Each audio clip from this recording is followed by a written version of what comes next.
Welcome to Truth Report, the show that digs beneath the headlines to expose the true forces at play. I'm Alex Truth. And I'm Maya Clarity. Tonight, we're dissecting a week of global events that, on the surface, seem disparate, from naval power plays in the Indian Ocean to environmental battles in the U.S. Supreme Court, and military strikes in Syria. But a closer look reveals a startling pattern, a world grappling with the assertion of power, the precarious balance of control, and the often hidden costs borne by ordinary citizens and our planet. We'll expose the vested interests, the geopolitical chess games, and the fundamental questions about who truly benefits and who pays the price in these complex, interconnected narratives. Prepare for an in-depth investigation that strips away the PR spin and reveals the stark realities of our world in 2026. This is Truth Report. Our first story takes us to the strategic waters of the Indo-Pacific, where India is positioning itself as a major maritime power. According to the Diplomat, the Milan-26 naval exercise in Visakhapatnam, coupled with an international fleet review and a naval innovation seminar, represents India's coming of age on the global stage. This isn't just a routine naval drill, Alex.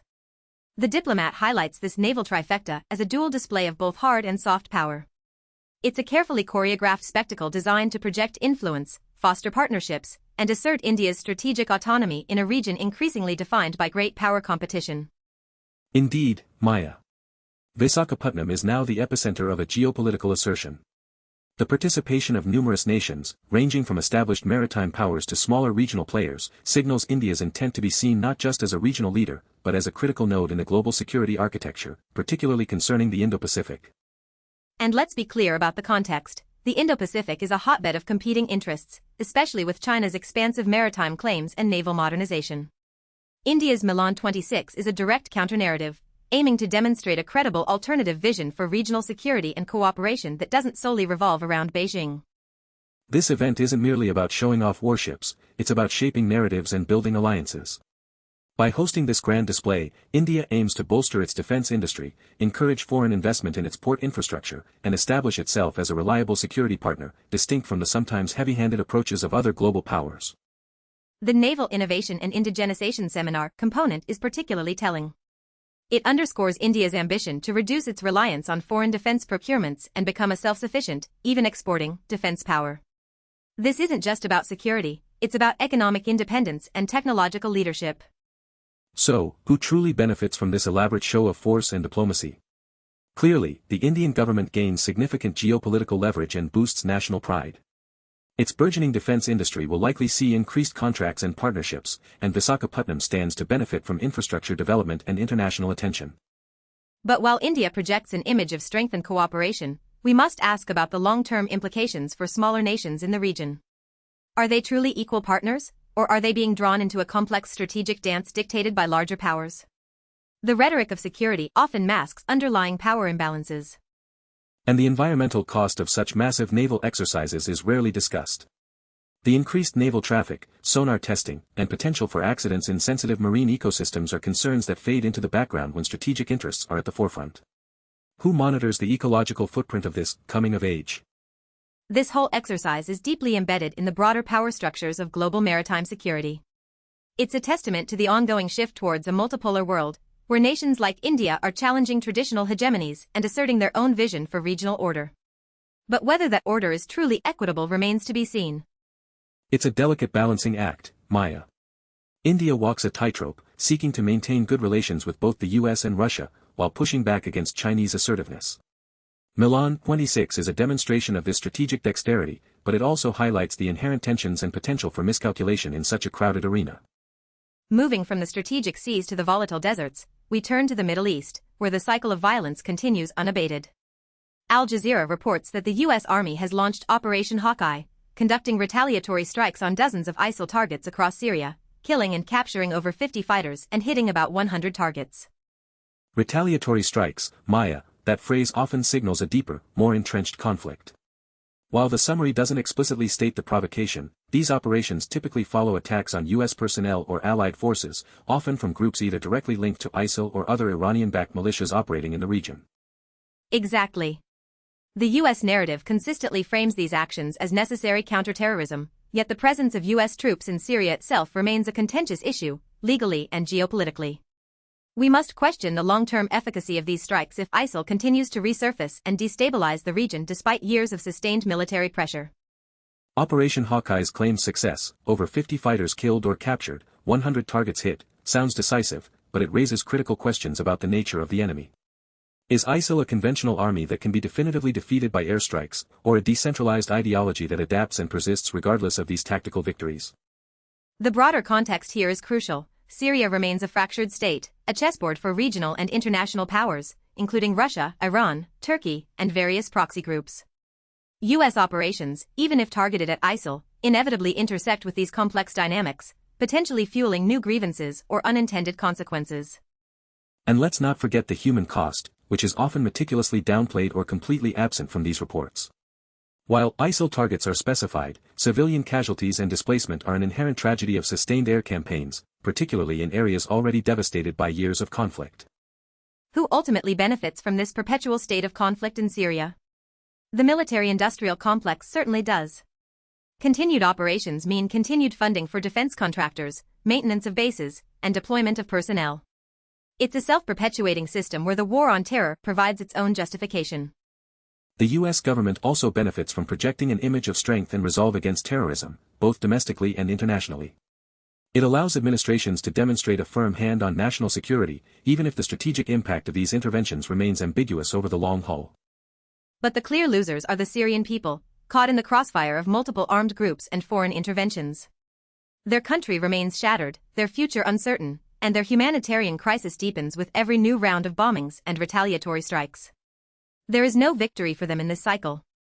This constant intervention reinforces a global power structure where a few dominant nations dictate the terms of conflict in sovereign territories, often without clear UN mandates or sustainable exit strategies. It's a dangerous precedent that undermines international law and perpetuates instability for generations. The cycle of retaliation also highlights the deep geopolitical divisions in the region. Every strike, every counterstrike, reinforces the lines of conflict between state actors and non-state actors, further entrenching the U.S. in a conflict zone where a clear path to peace remains frustratingly elusive. From geopolitical maneuvers and military actions, we now turn to a battle of a different kind, one that will shape the future of our planet. CleanTechnica reports that the fate of the Endangerment finding, the EPA's crucial determination that greenhouse gases endanger public health and welfare, is now in the hands of the U.S. Supreme Court. This is not just a technical legal dispute, Alex, it's a monumental showdown for climate policy. The Endangerment finding, established in 2009, is the bedrock of the EPA's authority to regulate carbon emissions under the Clean Air Act. Repealing it would gut federal climate action and set back environmental protection by decades. CleanTechnica directly calls out those who seek its repeal, stating it may tick off a lot of boxes for right-wing extremists. This isn't about scientific consensus, it's about ideological and economic warfare against climate regulation, with the Supreme Court as the final arbiter. The article hints that the result might not be what these groups expect, suggesting potential for unintended consequences or perhaps even a surprise ruling upholding the finding. But the very fact that such a foundational scientific determination is subject to judicial review, driven by political agendas, is deeply concerning. This case underscores the immense power of the judiciary in shaping policy, especially when legislative action on climate change has been stalled by political gridlock and powerful lobbying. A single court decision could override years of scientific research and public health protections. The fossil fuel industry and its political allies are the primary beneficiaries of any move to weaken or repeal the endangerment finding. Deregulation means fewer restrictions on emissions, potentially lower operating costs, and the continued extraction and burning of lucrative fossil fuels, regardless of the environmental toll. For these corporations, short-term profits evidently outweigh the long-term health of the planet and its inhabitants. They are willing to gamble with the future, pushing for judicial outcomes that undermine the scientific consensus on climate change and the regulatory tools designed to protect us. And who loses? Everyone else. Public health will suffer from increased air pollution. Coastal communities face exacerbated climate impacts. Farmers contend with extreme weather. And future generations will inherit a planet irrevocably altered by unchecked emissions. It's a profound betrayal of public trust. This battle is a stark illustration of regulatory capture and the disproportionate influence of corporate money in politics and legal systems. When the financial interests of a powerful few can challenge settled science and endanger the many, the integrity of our democratic and legal institutions is severely tested. The broader power structure at play is one where corporate lobbying, often cloaked in legal challenges and ideological arguments, seeks to dismantle environmental protections for profit. It's a direct assault on the government's role in safeguarding public welfare and mitigating planetary risks. This case is a critical litmus test for the Supreme Court's commitment to public health and environmental stewardship versus its susceptibility to political and corporate pressure. The implications of their decision will echo across not just America, but potentially influence global climate action for years to come. From global climate battles, we shift to a more immediate interaction with nature's power, this time in the French Alps. Al Jazeera reports that emergency teams near a Chamonix ski resort intentionally triggered an avalanche using a helicopter as a safety precaution, amid a maximum alert due to heavy snowfall. This story, at first glance, seems like a straightforward safety measure. Emergency services proactively mitigating a natural hazard. But it also highlights the constant, delicate balance between human activity, in this case, the lucrative ski tourism industry, and the unpredictable forces of the natural world. Indeed. The maximum alert signifies the heightened risk, likely due to heavy snowfall and unstable snowpacks. The decision to intentionally trigger an avalanche, though a standard practice in mountain safety, underscores the inherent dangers that are always present when humans build resorts and trails in such formidable environments. The use of a helicopter to drop explosives is a testament to the advanced technology deployed in managing these risks. It's a controlled destruction, a calculated gamble to prevent a larger, uncontrolled disaster that could endanger lives and devastate property within the popular Chamonix area. But it also speaks to our increasingly interventionist approach to nature. We don't just adapt to mountains, we actively attempt to manage and control them for our economic benefit. This strategy, while seemingly effective in the short term, raises questions about long-term ecological impacts and the sustainability of such interventions. So, who benefits from this controlled chaos? Primarily, the ski resort operators and the entire Chamonix tourism industry. Safer slopes mean more visitors, more revenue, and continued economic activity in a region heavily reliant on winter sports. It protects their investments and their livelihoods. And of course, the tourists themselves benefit from the perception, and hopefully the reality, of enhanced safety. They come to enjoy the thrill of the mountains, often oblivious to the extensive, costly, and sometimes dangerous operations undertaken behind the scenes to make their experience possible. But who pays? Taxpayers ultimately bear the cost of these highly specialized and expensive emergency operations. And while the immediate environment might recover, repeated controlled avalanches do disrupt wildlife habitats and alter natural landscape processes. The long-term environmental costs are rarely fully accounted for.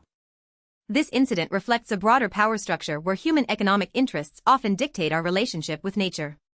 We bend nature to our will, using technology and extensive resources to support industries like tourism, often without fully contemplating the environmental footprint or the inherent fragility of these ecosystems. It's a powerful metaphor for our attempts to control larger natural forces, like climate change. We apply tactical fixes, like triggering an avalanche, while sometimes overlooking the systemic issues that contribute to increased instability, issues like changing weather patterns that might be creating more frequent maximum alert conditions. This highlights the ongoing tension between human development and the environment. While necessary for immediate safety, these actions also remind us of the limits of our control and the constant need for vigilance and respect for the powerful, unpredictable forces of nature.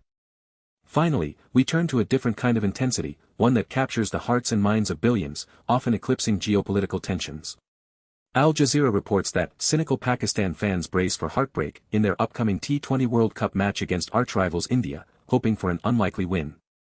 This might seem like a trivial sports story, Alex, but the India-Pakistan cricket rivalry is anything but. It's a cultural phenomenon, a proxy battlefield where national pride, historical grievances, and deep-seated emotions play out in stadiums, broadcast to hundreds of millions. Cynical fans bracing for heartbreak, that phrase speaks volumes. It reflects not just the pressure of the game, but a deeper societal sentiment, perhaps even a sense of historical disadvantage or a pattern of disappointment that extends beyond the cricket pitch. Indeed.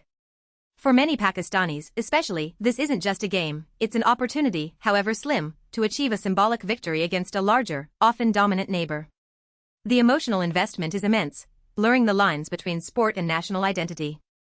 The sheer scale of the audience and the intensity of the rivalry mean massive financial stakes. Cricket boards, broadcasters, and advertisers stand to make astronomical profits from a match that transcends typical sporting events, becoming a global spectacle of nationalistic fervor. So, who truly benefits from this intense sporting rivalry? The commercial entities, without a doubt. The International Cricket Council, national cricket boards, and major corporations capitalize on the emotional investment of fans, turning nationalistic passions into billions in revenue through sponsorships and broadcasting rights. And politicians on both sides often leverage the rivalry for their own agendas, using wins or losses to fuel nationalist rhetoric, deflect from domestic problems, or even subtly escalate tensions. The game becomes a tool for soft power projection or a lightning rod for public sentiment. The fans, on the other hand, are the primary emotional investors, experiencing the highs and lows, the hope and the heartbreak.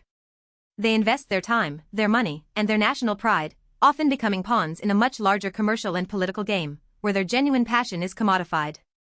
This intense rivalry, while exhilarating, can also reinforce divisions and stereotypes between the two nations, sometimes overshadowing potential avenues for genuine cultural exchange and understanding. The focus shifts from shared humanity to a winner-take-all mentality. This dynamic is a microcosm of larger power structures, the commodification of national identity, the manipulation of public emotion for commercial gain, and the way seemingly innocuous cultural events can become deeply intertwined with geopolitical narratives and historical animosities. It's a powerful reminder that even in the realm of sport, the pursuit of power, profit, and national assertion is never far beneath the surface. The unlikely win Pakistan fans hope for is more than just a game, it's a yearning for a shift in a much larger power dynamic.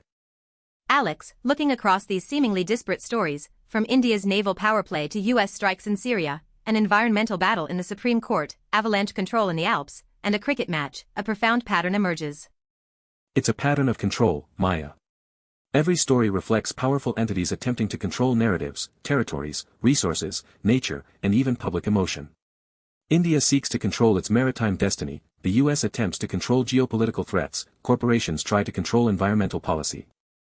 And the consequences of that control, or the lack thereof, are far-reaching.